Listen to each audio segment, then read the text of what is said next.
یہیں سے یہ بات بھی اچھی طرح سمجھ میں آ سکتی ہے کہ قرآن میں مضامین کی اس قدر تکرار کیوں ہے۔ ایک دعوت اور عملی تحریک کا فطری اقتضا یہ ہے کہ وہ جس وقت جس مرحلے میں ہو اس میں وہی باتیں کہی جائیں جو اس مرحلے سے مناسبت رکھتی ہوں، اور جب تک دعوت ایک مرحلے میں رہے بعد کے مراحل کی بات نہ چھیڑی جائے بلکہ اسی مرحلے کی باتوں کا اعادہ کیا جاتا رہے،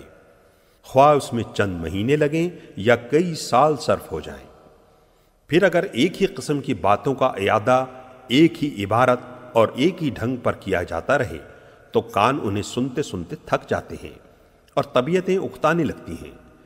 اس لیے یہ بھی ضروری ہے کہ ہر مرحلے میں جو باتیں بار بار کہنی ہوں انہیں ہر بار نئے الفاظ، نئے اسلوب اور نئی آن بان سے کہا جائے تاکہ نہایت خوشگوار طریقے سے وہ دلوں میں بیٹھ جائیں اور دعوت کی ایک ایک منزل اچھی طرح مستحکم ہوتی چلی جائے۔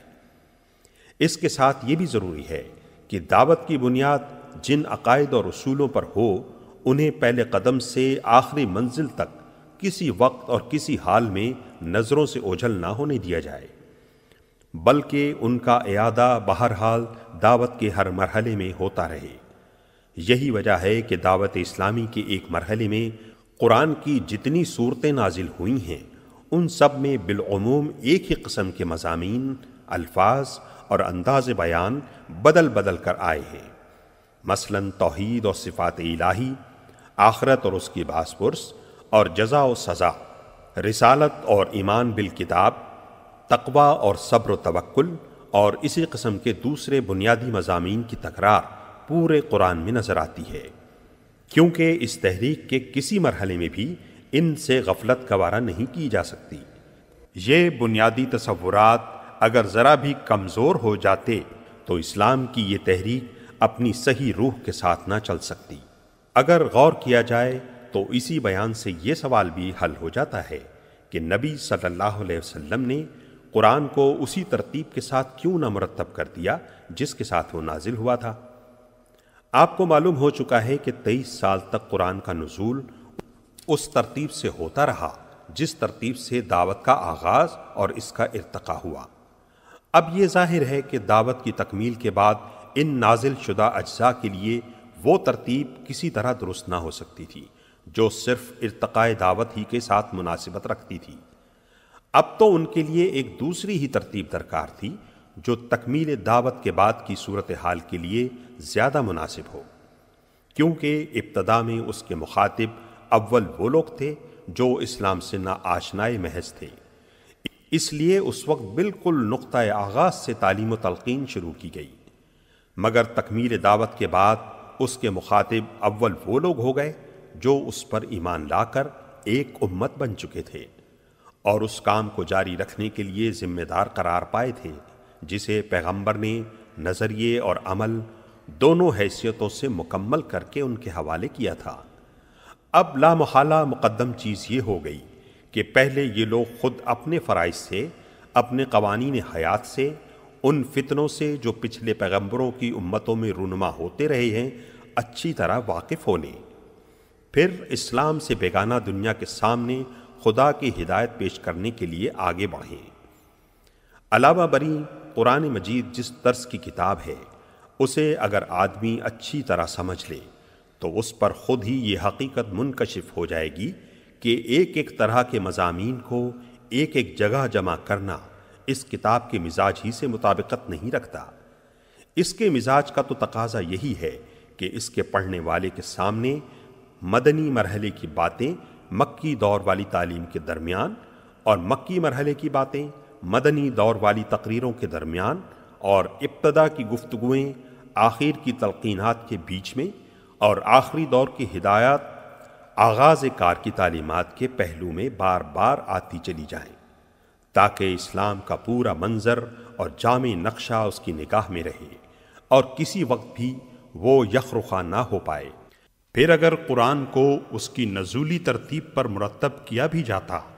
تو وہ ترتیب بعد کے لوگوں کے لیے صرف اسی صورت میں بامانی ہو سکتی تھی جبکہ قرآن کے ساتھ اس کی پوری تاریخ نزول اور اس کے ایک ایک جزو کی کیفیت نزول و شان نزول لکھ کر لگا دی جاتی اور وہ لازمی طور پر قرآن کا ایک ضمیمہ بن کر رہتی۔ یہ بات اس مقصد کے خلاف تھی جس کے لیے اللہ تعالیٰ نے اپنے کلام کا یہ مجموعہ مرتب اور محفوظ کرایا تھا۔ وہاں تو پیش نظر چیز ہی یہ تھی کہ خالص کلام الہی بغیر کسی دوسرے کلام کی آمیزش یا شمول کے اپنی مختصر صورت میں مرتب ہو، جسے بچے، جوان، بوڑھے، عورت، مرد، شہری، دیہاتی، عامی، عالم سب پڑھیں، ہر زمانے میں اور ہر جگہ ہر حالت میں پڑھیں،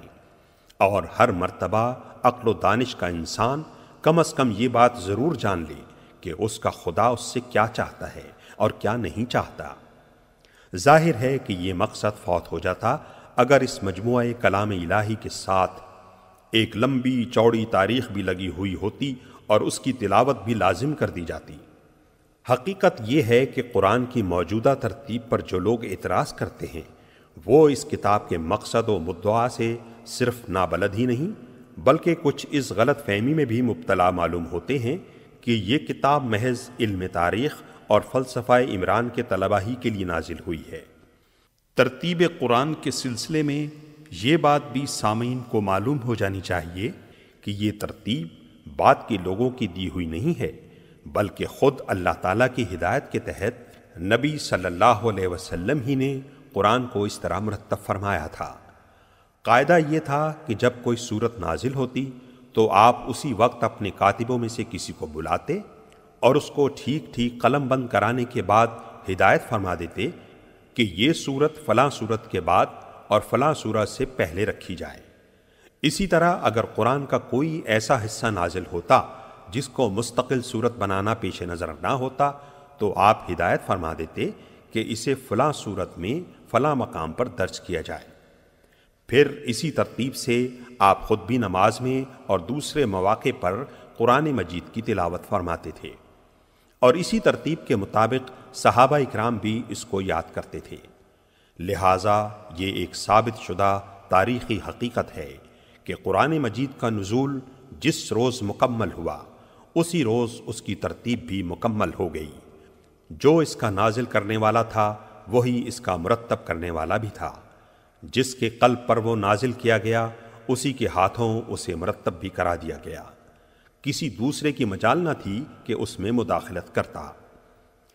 چونکہ نماز ابتدائی سے مسلمانوں پر فرض تھی اور تلاوت قرآن کو نماز کا ایک ضروری جزو قرار دیا گیا تھا، اس لیے نزول قرآن کے ساتھ ہی مسلمانوں میں حفظ قرآن کا سلسلہ جاری ہو گیا، اور جیسے جیسے قرآن اترتا گیا مسلمان اس کو یاد بھی کرتے چلے گئے۔ اس طرح قرآن کی حفاظت کا انحصار صرف کھجور کے ان پتوں اور ہڈی اور جھلی کے ان ٹکڑوں ہی پر نہ تھا جن پر نبی صلی اللہ علیہ وسلم اپنے کاتبوں سے اس کو قلم بند کرایا کرتے تھے، بلکہ وہ اترتے ہی بیسیوں، پھر سینکڑوں، پھر ہزاروں، پھر لاکھوں دلوں پر نقش ہو جاتا تھا، اور کسی شیطان کے لیے اس کا امکان ہی نہ تھا کہ اس میں ایک لفظ بھی رد و بدل کر سکے۔ نبی صلی اللہ علیہ وسلم کی وفات کے بعد جب عرب میں ارتداد کا طوفان اٹھا اور اس کے فروغ کرنے کے لیے صحابہ اکرام کو سخت خون ریز لڑائیاں لڑنی پڑیں تو ان معرکوں میں ایسے صحابہ کی ایک کثیر تعداد شہید ہو گئی جن کو پورا قرآن حفظ تھا۔ اس سے حضرت عمر رضی اللہ تعالیٰ عنہ کو خیال پیدا ہوا کہ قرآن کی حفاظت کے معاملے میں صرف ایک ہی ذریعے پر اعتماد کر لینا مناسب نہیں ہے بلکہ الواح قلب کے ساتھ ساتھ صفحات قرطاس پر بھی اس کو محفوظ کرنے کا انتظام کر لینا چاہیے۔ چنانچہ اس کام کی ضرورت انہوں نے حضرت ابو بکر صدیق رضی اللہ تعالیٰ عنہ پر واضح کی، اور انہوں نے کچھ تأمل کے بعد اس سے اتفاق کرتے ہوئے حضرت زید بن ثابت انصاری رضی اللہ تعالیٰ عنہ کو، جو نبی صلی اللہ علیہ وسلم کے کاتب یعنی سیکرٹری رہ چکے تھے، اس خدمت پر مامور فرمایا۔ قاعدہ یہ مقرر کیا گیا کہ ایک طرف تو وہ تمام لکھے ہوئے اجزاء فراہم کر دیے جائیں جو نبی صلی اللہ علیہ وسلم نے چھوڑے ہیں، دوسری طرف صحابہ اکرام میں سے بھی جس کے پاس قرآن یا اس کا کوئی حصہ لکھا ہوا ملے وہ ان سے لے لیا جائے، اور پھر حفاظ قرآن سے بھی مدد لی جائے، اور ان تینوں ذرائع کی متفقہ شہادت پر کامل صحت کا اطمینان کرنے کے بعد قرآن کا ایک ایک لفظ مصحف میں ثبت کیا جائے۔ اس تجویز کے مطابق قرآن مجید کا ایک مستند نسخہ تیار کر کے ام المومنین حضرت حفصہ رضی اللہ عنہا کے ہاں رکھوا دیا گیا، اور لوگوں کو عام اجازت دے دی گئی کہ جو چاہے اس کی نقل کرے اور جو چاہے اس سے مقابلہ کر کے اپنے نسخے کی تصحیح کرے۔ عرب میں مختلف علاقوں اور قبیلوں کی بولیوں میں ویسے ہی فرق پائے جاتے تھے جیسے ہمارے ملک میں شہر شہر کی بولی اور ضلع ضلع کی بولی میں فرق ہے۔ حالانکہ زبان سب کی وہی ایک اردو یا پنجابی یا بنگالی وغیرہ ہے۔ قرآن مجید اگرچہ نازل اس زبان میں ہوا تھا جو مکے میں قریش کے لوگ بولتے تھے،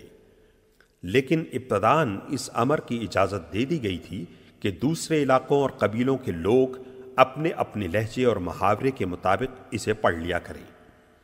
کیونکہ اس طرح معنی میں کوئی فرق نہیں پڑتا تھا، صرف عبارت ان کے لیے ملائم ہو جاتی تھی۔ لیکن رفتہ رفتہ جب اسلام پھیلا اور عرب کے لوگوں نے اپنے ریگستان سے نکل کر دنیا کے ایک بڑے حصے کو فتح کر لیا اور دوسری قوموں کے لوگ بھی دائرہ اسلام میں آنے لگے اور بڑے پیمانے پر عرب و عجم کے اختلاط سے عربی زبان متاثر ہونے لگی، تو یہ اندیشہ پیدا ہوا کہ اگر اب بھی دوسرے لہجوں اور محاوروں کے مطابق قرآن پڑھنے کی اجازت باقی رہی تو اس سے طرح طرح کے فتنے کھڑے ہو جائیں گے۔ مثلا یہ کہ ایک شخص کسی دوسرے شخص کو غیر مانوس طریقے پر کلام اللہ کی تلاوت کرتے ہوئے سنے گا اور یہ سمجھ کر اس سے لڑ پڑے گا کہ وہ دانستہ کلام الہی میں تحریف کر رہا ہے، یا یہ کہ یہ لفظی اختلافات رفتہ رفتہ واقعی تحریفات کا دروازہ کھول دیں گے، یا یہ کہ عرب و عجم کے اختلاف سے جن لوگوں کی زبان بگڑے گی وہ اپنی بگڑی ہوئی زبان کے مطابق قرآن میں تصرف کر کے اس کے حسن کلام کو بگاڑ دیں گے۔ ان وجوہ سے حضرت عثمان رضی اللہ تعالیٰ عنہ نے صحابہ اکرام کے مشورے سے یہ طے کیا کہ تمام ممالک اسلامیہ میں صرف اس معیاری نسخہ قرآن کی نقلیں شائع کی جائیں جو حضرت ابو بکر صدیق رضی اللہ تعالیٰ عنہ کے حکم سے ضبط تحریر میں لایا گیا تھا، اور باقی تمام دوسرے لہجوں اور محاوروں پر لکھے ہوئے مصاحف کی اشاعت ممنوع قرار دے دی جائے۔ آج جو قرآن ہمارے ہاتھوں میں ہے اسی مصحف صدیقی کے مطابق ہے جس کی نقلیں حضرت عثمان رضی اللہ تعالیٰ عنہ نے سرکاری اہتمام سے تمام دیار و امصار میں بھجوائی تھیں۔ اس وقت بھی دنیا میں متعدد مقامات پر قرآن کے وہ مستند نسخے موجود ہیں۔ کسی کو اگر قرآن کی محفوظیت میں ذرہ برابر بھی شک ہو تو وہ اپنا اطمینان اس طرح کر سکتا ہے کہ مغربی افریقہ میں کسی کتاب فروش سے قرآن کا ایک نسخہ خریدے اور جاوا میں کسی حافظ سے زبانی قرآن سن کر اس کا مقابلہ کرے، اور پھر دنیا کی بڑی بڑی لائبریریوں میں حضرت عثمان رضی اللہ تعالیٰ عنہ کے وقت سے لے کر آج تک مختلف صدیوں کے لکھے ہوئے جو مصاحف رکھے ہیں ان سے اس کا تقابل کر لے۔ اگر کسی حرف یا شوشے کا فرق وہ پائے تو اس کا فرض ہے کہ دنیا کو اس سب سے بڑے تاریخی انکشاف سے ضرور مطلع کرے۔ کوئی شک نواز قرآن کے منزل من اللہ ہونے میں شک کرنا چاہے تو کر سکتا ہے، لیکن یہ بات کہ جو قرآن ہمارے ہاتھ میں ہے یہ بلا کسی کمی و بیشی کے ٹھیک وہی قرآن ہے جو محمد رسول اللہ صلی اللہ علیہ وسلم نے دنیا کے سامنے پیش کیا تھا۔ یہ تو ایک ایسی تاریخی حقیقت ہے جس میں کسی شک کی گنجائش ہی نہیں ہے۔ انسانی تاریخ میں کوئی دوسری چیز ایسی نہیں پائی جاتی جو اس قدر قطعی ثبوت ہو۔ اگر کوئی شخص اس کی صحت میں شک کرتا ہے تو پھر وہ اس میں بھی شک کر سکتا ہے کہ رومن امپائر نامی کوئی سلطنت دنیا میں رہ چکی ہے اور کبھی مغل ہندوستان پر حکومت کر چکے ہیں، اور نیپولین نام کا کوئی شخص بھی دنیا میں پایا گیا ہے۔ ایسے تاریخی حقائق پر شکوک کا اظہار کرنا علم کا نہیں، جہالت کا ثبوت ہے۔ قرآن ایک ایسی کتاب ہے جس کی طرف دنیا میں بے شمار انسان بے شمار مقاصد لے کر رجوع کرتے ہیں۔ ان سب کی ضروریات اور اغراض کو پیش نظر رکھ کر کوئی مشورہ دینا آدمی کے لیے ممکن نہیں ہے۔ طالبوں کے اس ہجوم میں مجھ کو صرف ان لوگوں سے دلچسپی ہے جو اس کو سمجھنا چاہتے ہیں اور یہ معلوم کرنے کے خواہش مند ہیں کہ یہ کتاب انسان کے مسائل زندگی میں اس کی کیا رہنمائی کرتی ہے۔ ایسے لوگوں کو میں یہاں طریقے مطالعہ قرآن کے بارے میں کچھ مشورے دوں گا اور کچھ ان مشکلات کو حل کرنے کی کوشش کروں گا جو بالعموم انسان کو اس معاملے میں پیش آتی ہیں۔ کوئی شخص چاہے قرآن پر ایمان رکھتا ہو یا نہ رکھتا ہو، بہرحال اگر وہ اس کتاب کو فی الواقع سمجھنا چاہتا ہے تو اولین کام اسے یہ کرنا چاہیے کہ اپنے ذہن کو پہلے سے قائم کیے ہوئے تصورات اور نظریات سے اور موافقانہ یا مخالفانہ اغراض سے جس حد تک ممکن ہو خالی کرے اور سمجھنے کا خالص مقصد دے کر کھلے دل سے اس کو پڑھنا شروع کرے۔ جو لوگ چند مخصوص قسم کے خیالات ذہن میں لے کر اس کتاب کو پڑھتے ہیں وہ اس کی سطروں کے درمیان اپنے ہی خیالات پڑھتے چلے جاتے ہیں، قرآن کی ان کو ہوا بھی نہیں لگنے پاتی۔ یہ طریقے مطالعہ کسی کتاب کو پڑھنے کے لیے بھی صحیح نہیں ہے، مگر خصوصیت کے ساتھ قرآن تو اس طرز کے پڑھنے والوں کے لیے اپنے معنی کے دروازے کھولتا ہی نہیں۔ پھر جو شخص محض سرسری سی واقفیت بہم پہنچانا چاہتا ہو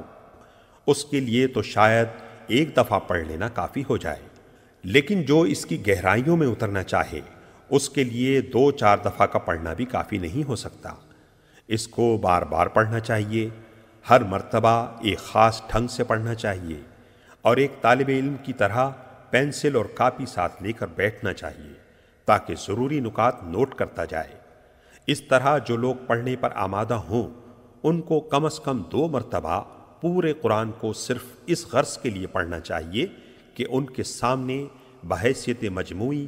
وہ پورا نظام فکر و عمل آ جائے جسے یہ کتاب پیش کرنا چاہتی ہے۔ اس ابتدائی مطالعے کے دوران میں وہ قرآن کے پورے منظر پر ایک جامع نظر حاصل کرنے کی کوشش کریں اور یہ دیکھتے جائیں کہ یہ کتاب کیا بنیادی تصورات پیش کرتی ہے اور پھر ان تصورات پر کس قسم کا نظام زندگی تعمیر کرتی ہے۔ اس اثنا میں اگر کسی مقام پر کوئی سوال ذہن میں کھٹکے تو اس پر وہ اسی وقت کوئی فیصلہ نہ کر بیٹھے بلکہ اسے نوٹ کر لیں اور صبر کے ساتھ آگے مطالعہ جاری رکھیں۔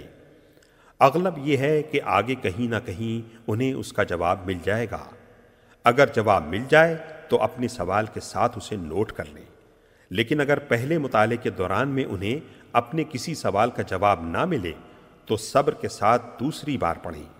میں اپنے تجربے کی بنا پر یہ کہتا ہوں کہ دوسری بار کے غیر مطالعہ میں شاذ و نادر ہی کوئی سوال جواب طلب باقی رہ جاتا ہے۔ اس طرح قرآن پر ایک جامع نظر حاصل کر لینے کے بعد تفصیلی مطالعے کی ابتدا کرنی چاہیے۔ اس سلسلے میں ناظر کو تعلیمات قرآن کا ایک ایک پہلو ذہن نشین کر کے نوٹ کرتے جانا چاہیے۔ مثلاً وہ اس بات کو سمجھنے کی کوشش کرے کہ انسانیت کا کون سا نمونہ ہے جسے قرآن پسندیدہ قرار دیتا ہے اور کس نمونے کے انسان اس کے نزدیک مبغوض و مردود ہیں۔ اس مضمون کو اچھی طرح اپنی گرفت میں لانے کے لیے اس کو چاہیے کہ اپنی کاپی پر ایک طرف پسندیدہ انسان اور دوسری طرف ناپسندیدہ انسان کی خصوصیات آمنے سامنے نوٹ کرتا چلا جائے، یا مثلاً وہ یہ معلوم کرنے کی کوشش کرے کہ قرآن کے نزدیک انسان کی فلاح و نجات کا مدار کن امور پر ہے اور کیا چیزیں ہیں جن کو وہ انسان کے لیے نقصان اور ہلاکت اور بربادی کا موجب قرار دیتا ہے۔ اس مضمون کو بھی وضاحت اور تفصیل کے ساتھ جاننے کا صحیح طریقہ یہ ہے کہ آدمی اپنی کاپی پر موجبات فلاح اور موجبات خسران کے 2 عنوانات ایک دوسرے کے مقابل قائم کر لے اور مطالعہ قرآن کے دوران میں روزانہ دونوں قسم کی چیزوں کو نوٹ کرتا جائے۔ علی ھذا القیاس عقائد، اخلاق، حقوق، فرائض، معاشرت، تمدن، معیشت، سیاست، قانون،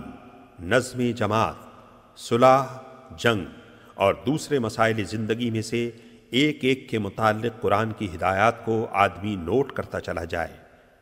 اور یہ سمجھنے کی کوشش کرے کہ ان میں سے ہر شعبے کی مجموعی شکل کیا بنتی ہے، اور پھر ان سب کو ملا کر جوڑ دینے سے پورا نقشہ زندگی کس قسم کا بنتا ہے۔ پھر جب آدمی کسی خاص مسئلہ زندگی کے بارے میں تحقیق کرنا چاہے کہ قرآن کا نقطہ نظر اس کے متعلق کیا ہے، تو اس کے لیے عمدہ طریقہ یہ ہے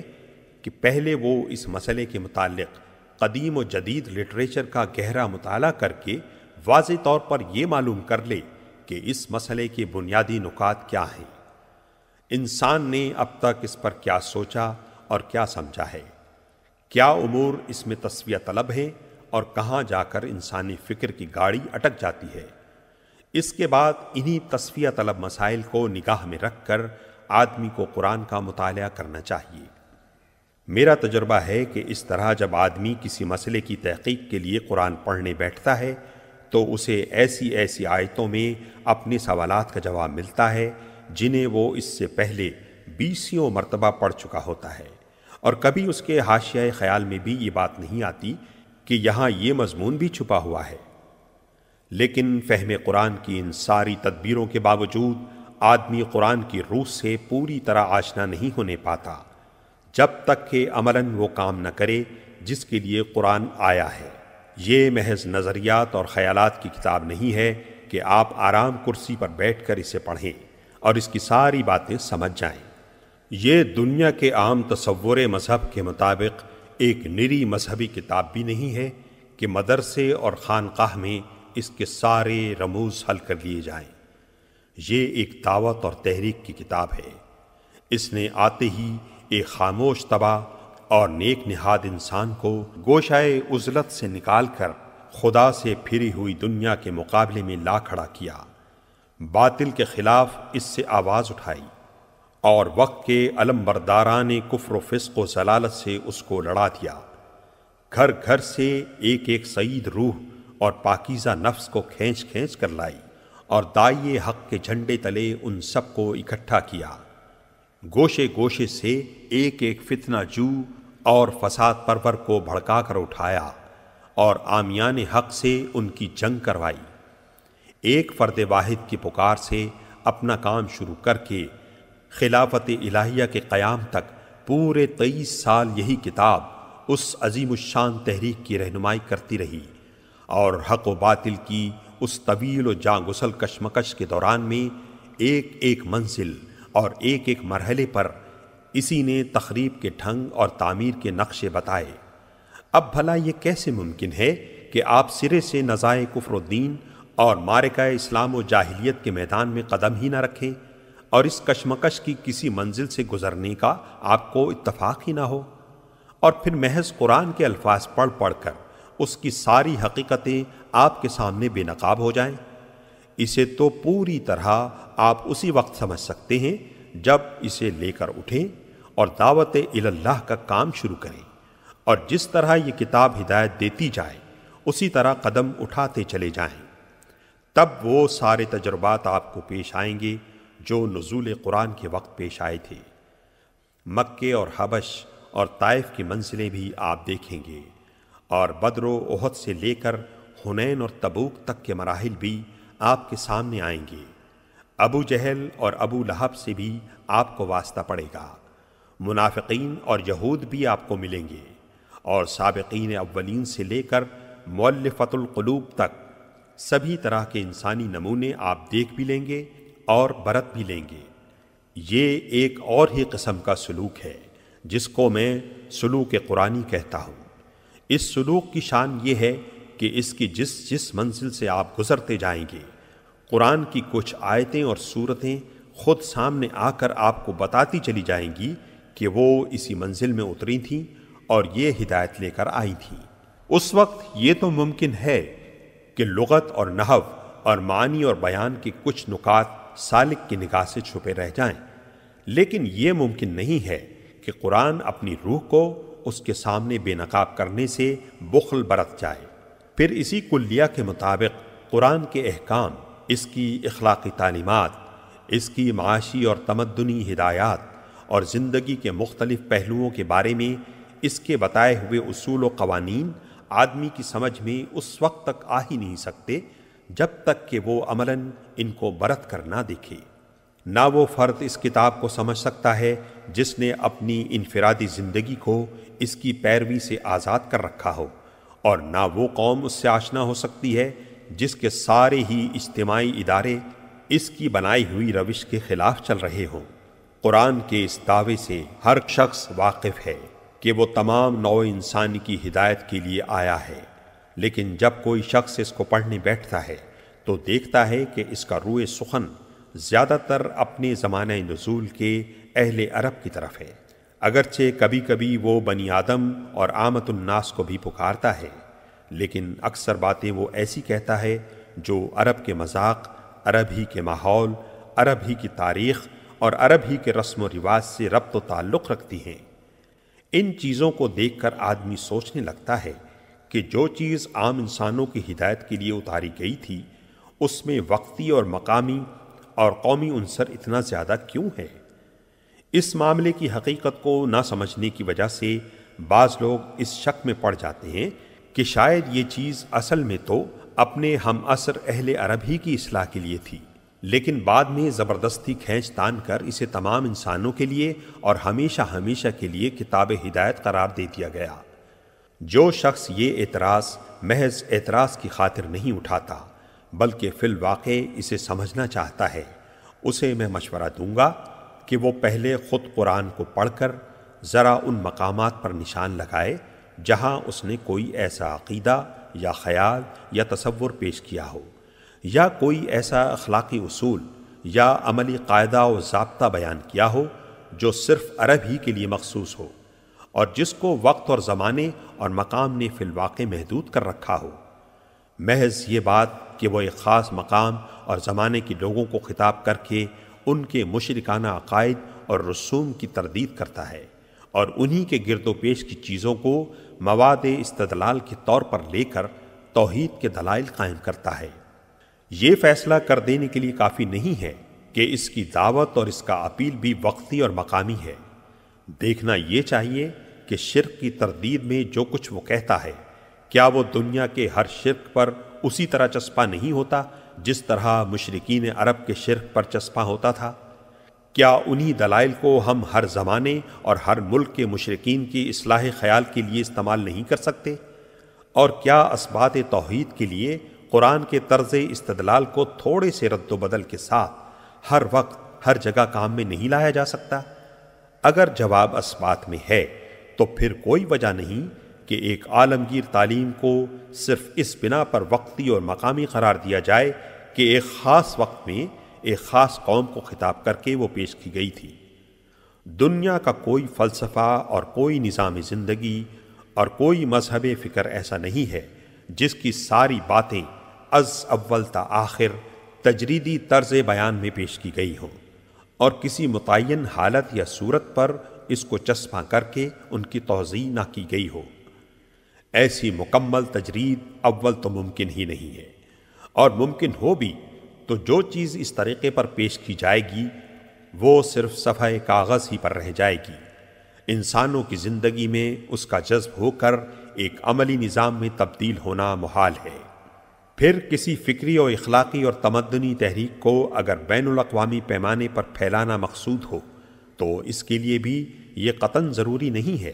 بلکہ سچ یہ ہے کہ مفید بھی نہیں ہے کہ شروع سے اس کو بالکل ہی بین الاقوامی بنانے کی کوشش کی جائے۔ در حقیقت اس کا صحیح عملی طریقہ صرف ایک ہی ہے، اور وہ یہ ہے کہ جن افکار و نظریات اور اصولوں پر وہ تحریک انسانی زندگی کے نظام کو قائم کرنا چاہتی ہے، انہیں پوری قوت کے ساتھ خود اس ملک میں پیش کیا جائے جہاں سے اس کی دعوت اٹھی ہو، ان لوگوں کے ذہن نشین کیا جائے جن کی زبان اور مزاج اور عادات و خصائل سے اس تحریک کے داعی بخوبی واقف ہوں، اور پھر اپنے ہی ملک میں ان اصولوں کو عملاً برت کر اور ان پر ایک کامیاب نظام زندگی چلا کر دنیا کے سامنے نمونہ پیش کیا جائے۔ تبھی دوسری قومیں اس کی طرف توجہ کریں گی اور ان کے ذہین آدمی خود آگے بڑھ کر اسے سمجھنے اور اپنے ملک میں رواج دینے کی کوشش کریں گے۔ لہٰذا محض یہ بات کہ کسی نظام فکر و عمل کو ابتداً ایک ہی قوم کے سامنے پیش کیا گیا تھا اور استدلال کا سارا زور اسی کو سمجھانے اور مطمئن کرنے پر صرف کر دیا گیا تھا، اس امر کی دلیل نہیں ہے کہ وہ نظام فکر و عمل محض قومی ہے۔ فی الواقع جو خصوصیات ایک قومی نظام کو ایک بین الاقوامی نظام سے اور ایک وقتی نظام کو ایک ابدی نظام سے ممیز کرتی ہیں، وہ یہ ہیں کہ قومی نظام یا تو ایک قوم کی برتری اور اس کے مخصوص حقوق کا مدعی ہوتا ہے، یا اپنے اندر کچھ ایسے اصول اور نظریات رکھتا ہے جو دوسری اقوام میں نہیں چل سکتے۔ اس کے برعکس جو نظام بین الاقوامی ہوتا ہے وہ تمام انسانوں کو برابر کا درجہ اور برابر کے حقوق دینے کے لیے تیار ہوتا ہے، اور اس کے اصولوں میں بھی عالمگیریت پائی جاتی ہے۔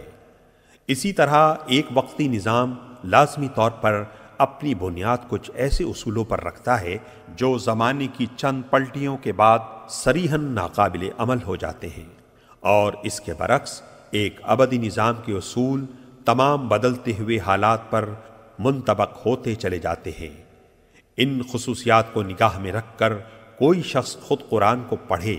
اور ان چیزوں کو ذرا متعین کرنے کی کوشش کرے جن کی بنا پر واقعی یہ گمان کیا جا سکتا ہو کہ قرآن کا پیش کردہ نظام وقتی اور قومی ہے۔ قرآن کے متعلق یہ بات بھی ایک عام ناظر کے کان میں پڑی ہوئی ہوتی ہے کہ یہ ایک مفصل ہدایت نامہ اور ایک کتاب آئین ہے، مگر جب وہ اسے پڑھتا ہے تو اس میں معاشرت اور تمدن اور سیاست اور معیشت وغیرہ کے تفصیلی احکام و ضوابط اس کو نہیں ملتے، بلکہ وہ دیکھتا ہے کہ نماز اور زکوٰۃ جیسے فرائض کے متعلق بھی جن پر قرآن بار بار اس قدر زور دیتا ہے، اس نے کوئی ایسا ضابطہ تجویز نہیں کیا ہے جس میں تمام ضروری احکام کی تفصیل درج ہو۔ یہ چیز بھی آدمی کے ذہن میں خلجان پیدا کرتی ہے کہ آخر یہ کس معنی میں ہدایت نامہ ہے۔ اس معاملے میں ساری الجھن صرف اس لیے پیدا ہوتی ہے کہ آدمی کی نگاہ سے حقیقت کا ایک پہلو بالکل اوجھل رہ جاتا ہے، یعنی یہ کہ خدا نے صرف کتاب ہی نازل نہیں کی تھی بلکہ ایک پیغمبر بھی مبعوث فرمایا تھا۔ اگر اصل اسکیم یہ ہو کہ بس ایک نقشہ تعمیر لوگوں کو دے دیا جائے اور لوگ اس کے مطابق خود عمارت بنا لیں، تو اس صورت میں بلا شبہ تعمیر کے ایک ایک جزو کی تفصیل ہم کو ملنی چاہیے۔ لیکن جب تعمیری ہدایت کے ساتھ ساتھ ایک انجینئر بھی سرکاری طور پر مقرر کر دیا جائے اور وہ ان ہدایت کے مطابق ایک عمارت بنا کر کھڑی کر دے، تو پھر انجینئر اور اس کی بنائی ہوئی عمارت کو نظر انداز کر کے صرف نقشے ہی میں تمام جزیات کی تفصیل تلاش کرنا، پھر اسے نہ پا کر نقشے کی ناتمامی کا شکوہ کرنا غلط ہے۔ قرآن جزیات کی کتاب نہیں ہے بلکہ اصول اور کلیات کی کتاب ہے۔ اس کا اصل کام یہ ہے کہ نظام اسلامی کی فکری اور اخلاقی بنیادوں کو پوری وضاحت کے ساتھ نہ صرف پیش کرے بلکہ عقلی استدلال اور جذباتی اپیل دونوں کے ذریعے سے خوب مستحکم بھی کر دے۔ اب رہی اسلامی زندگی کی عملی صورت، تو اس معاملے میں بھی وہ انسان کی رہنمائی اس طریقے سے نہیں کرتا کہ زندگی کے ایک ایک پہلو کے متعلق تفصیلی ضابطے اور قوانین بتائے، بلکہ وہ ہر شعبہ زندگی کے حدود اربا بتا دیتا ہے اور نمایاں طور پر چند گوشوں میں سنگ نشان کھڑے کر دیتا ہے جو اس بات کا تعین کر دیتے ہیں کہ اللہ تعالیٰ کی مرضی کے مطابق ان شعبوں کی تشکیل و تعمیر کن خطوط پر ہونی چاہیے۔ ان ہدایات کے مطابق عملاً اسلامی زندگی کی صورت گری کرنا نبی صلی اللہ علیہ وسلم کا کام تھا۔ انہیں معمور ہی اس لیے کیا گیا تھا کہ دنیا کو اس انفرادی سیرت و کردار اور اس معاشرے اور ریاست کا نمونہ دکھا دے جو قرآن کے دیے ہوئے اصولوں کی عملی تعبیر و تفسیر ہو۔ ایک اور سوال جو بالعموم لوگوں کے ذہن میں کھٹکتا ہے وہ یہ ہے کہ ایک طرف تو قرآن ان لوگوں کی انتہائی مذمت کرتا ہے جو کتاب اللہ کے آ جانے کے بعد تفرقے اور اختلاف میں پڑ جاتے ہیں اور اپنے دین کے ٹکڑے کر ڈالتے ہیں، اور دوسری طرف قرآن کے احکام کی تعبیر و تفسیر میں صرف متاخرین ہی نہیں، ائمہ اور تابعین اور خود صحابہ تک کے درمیان اتنے اختلافات پائے جاتے ہیں کہ شاید کوئی ایک بھی احکامی آیت ایسی نہ ملے گی جس کی ایک تفسیر بالکل متفق علیہ ہو۔ کیا یہ سب لوگ اس مذمت کے مصداق ہیں جو قرآن میں وارد ہوئی ہیں؟ اگر نہیں تو پھر وہ کون سا تفرقہ اور اختلاف ہے جس سے قرآن منع کرتا ہے؟ یہ ایک نہایت وسیع الاطراف مسئلہ ہے جس پر مفصل بحث کرنے کا یہ موقع نہیں ہے۔ یہاں قرآن کے ایک عامی طالب علم کی الجھن دور کرنے کے لیے صرف اتنا اشارہ کافی ہے کہ قرآن اس صحت بخش اختلاف رائے کا مخالف نہیں ہے جو دین میں متفق اور اسلامی نظام جماعت میں متحد رہتے ہوئے محض احکام و قوانین کی تعبیر میں مخلصانہ تحقیق کی بنا پر کیا جائے، بلکہ وہ مذمت اس اختلاف کی کرتا ہے جو نفسانیت اور کج نگاہی سے شروع ہو اور فرقہ بندی و نزاع باہمی تک نوبت پہنچا دے۔ یہ دونوں قسم کے اختلاف نہ اپنی حقیقت میں یکساں ہیں اور نہ اپنے نتائج میں ایک دوسرے سے کوئی مشابہت رکھتے ہیں کہ دونوں کو ایک ہی لکڑی سے ہانک دیا جائے۔ پہلی قسم کا اختلاف تو ترقی کی جان اور زندگی کی روح ہے۔ وہ ہر اس سوسائٹی میں پایا جائے گا جو عقل و فکر رکھنے والے لوگوں پر مشتمل ہو۔ اس کا پایا جانا زندگی کی علامت ہے، اور اس سے خالی صرف وہی سوسائٹی ہو سکتی ہے جو ذہین انسانوں سے نہیں بلکہ لکڑی کے کندوں سے مرکب ہو۔ رہا دوسری قسم کا اختلاف تو ایک دنیا جانتی ہے کہ اس نے جس گروہ میں بھی سر اٹھایا اس کو پراگندہ کر کے چھوڑا۔ اس کا رونما ہونا صحت کی نہیں بلکہ مرض کی علامت ہے، اور اس کے نتائج کبھی کسی امت کے حق میں بھی مفید نہیں ہو سکتے۔ ان دونوں قسم کے اختلافات کا فرق واضح طور پر یوں سمجھیے کہ ایک صورت تو وہ ہے جس میں خدا اور رسول صلی اللہ علیہ وسلم کی اطاعت پر جماعت کے سب لوگ متفق ہوں، احکام کا ماخذ بھی بالاتفاق قرآن و سنت کو مانا جائے، اور پھر دو عالم کسی جزوی مسئلے کی تحقیق میں یا دو قاضی کسی مقدمے کے فیصلے میں ایک دوسرے سے اختلاف کریں، مگر ان میں سے کوئی بھی نہ تو اس مسئلے کو اور اس میں اپنی رائے کو مدار دین بنائے اور نہ اس سے اختلاف کرنے والے کو دین سے خارج قرار دے، بلکہ دونوں اپنے اپنے دلائل دے کر اپنی حد تک تحقیق کا حق ادا کریں۔ اور یہ بات رائے عام پر، یا اگر عدالتی مسئلہ ہو تو ملک کی آخری عدالت پر، یا اگر اجتماعی معاملہ ہو تو نظام جماعت پر چھوڑ دیں کہ وہ دونوں رائیوں میں سے جس کو چاہیں قبول کریں یا دونوں کو جائز رکھیں۔ دوسری صورت یہ ہے کہ اختلاف سرے سے دین کی بنیادوں ہی میں کر ڈالا جائے، یا یہ کہ کوئی عالم یا صوفی یا مفتی یا متکلم یا لیڈر کسی ایسے مسئلے میں جس کو خدا اور رسول نے دین کا بنیادی مسئلہ قرار نہیں دیا تھا ایک رائے اختیار کرے اور خواہ مخواہ کھینچتان کر اس کو دین کا بنیادی مسئلہ بنا ڈالے، اور پھر جو اس سے اختلاف کرے اس کو خارج از دین و ملت قرار دے، اور اپنے حامیوں کا ایک جتھا بنا کر کہے کہ اصل امت مسلمہ بس یہ ہے اور باقی سب جہنمی ہیں، اور ہاں پکار کر کہے کہ مسلم ہے تو بس اس جتھے میں آ جا ورنہ تو مسلم ہی نہیں ہے۔ قرآن نے جہاں کہیں بھی اختلاف اور فرقہ بندی کی مخالفت کی ہے اس سے اس کی مراد یہ دوسری قسم کا اختلاف ہی ہے۔ رہا پہلی قسم کا اختلاف تو اس کی متعدد مثالیں خود نبی صلی اللہ علیہ وسلم کے سامنے پیش آ چکی تھیں، اور آپ نے صرف یہی نہیں کہ اس کو جائز رکھا بلکہ اس کی تحسین بھی فرمائی، اس لیے کہ وہ اختلاف تو اس بات کا پتہ دیتا ہے کہ جماعت میں غور و فکر اور تحقیق و تجسس اور فہم و تفقع کی صلاحیتیں موجود ہیں، اور جماعت کے ذہین لوگوں کو اپنے دین سے اور اس کے احکام سے دلچسپی ہے، اور ان کی ذہانتیں اپنے مسائل زندگی کا حل دین کے باہر نہیں بلکہ اس کے اندر ہی تلاش کرتی ہیں، اور جماعت بحیثیت مجموعی اس ذرّی قاعدے پر عامل ہے کہ اصول میں متفق رہ کر اپنی وحدت برقرار رکھے، اور پھر اپنے اہل علم و فکر کو صحیح حدود کے اندر تحقیق و اجتہاد کی آزادی دے کر ترقی کے مواقع بھی باقی رکھے۔ ویژن پلس کمیونیکیشن، ابلاغ کی دنیا کا ایک نیا نام۔ ویژن پلس اسلامی اقدار کے فروغ کے لیے، بنیادی انسانی اخلاقیات اجاگر کرنے کے لیے، ہر عمر اور ہر طبقے کے لیے معلومات کا اہم ذریعہ۔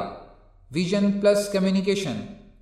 مزید معلومات کے لیے D35 block 5 federal be area, Karachi, Pakistan. Phone number 00922136349840